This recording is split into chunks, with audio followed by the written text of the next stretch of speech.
आता पाहूया टॉप 9 मोठ्या बातम्या। उद्धव ठाकरेंनी आज दुपारी 4 वाजता महिला पदाधिकाऱ्यांची बैठक बोलावली। शाखा प्रमुखांच्या बैठकीनंतर शिवसेना भवनामध्ये बोलावली दुसरी बैठक। आगामी मुंबई पालिका निवडणुकांच्या पार्श्वभूमीवर बैठक होणार। मनसे अध्यक्ष राज ठाकरे आज अंबरनाथ आणि कल्याण दौऱ्यावर। स्थानिक स्वराज्य संस्थांच्या निवडणुकांच्या पार्श्वभूमीवर अंबरनाथ, उल्हासनगर, कल्याण, डोंबिवलीमधील पदाधिकाऱ्यांसोबत बैठक। मिंदे एक गमतीशीर पात्र आहे। सामना अग्रलेखामधून शिंदेंवर निशाणा। महाराष्ट्र कर्जामध्ये बुडाला।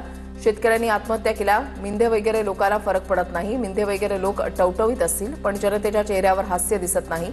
सामनातून टीका। राहुल गांधींनी पत्रकार परिषदेमध्ये लवंगी फोडली नाही। राहुल गांधी सिरियल लायर, ते एकही पुरावा देऊ शकले नाहीत। राहुल गांधींच्या पत्रकार परिषदेवर मुख्यमंत्री फडणवीसांची टीका। शिंदेच्या सेनेची आज संध्याकाळी 8 वाजता दसरा मेळाव्याच्या पार्श्वभूमीवर बैठक। बैठकीला शिंदेच्या सेनेचे सर्व मोठे नेते उपस्थित राहणार। उपमुख्यमंत्री एकनाथ शिंदे ही बैठकीला उपस्थित असणार।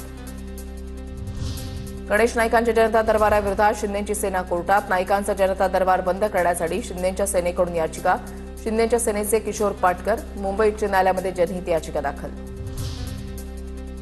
लक्ष्मण हाके भाजपचा माणूस, आरक्षणासाठी सत्तेमध्ये असूनही छगन भुजबळ फिरतायत। आमदार रोहित पवारांचं वक्तव्य।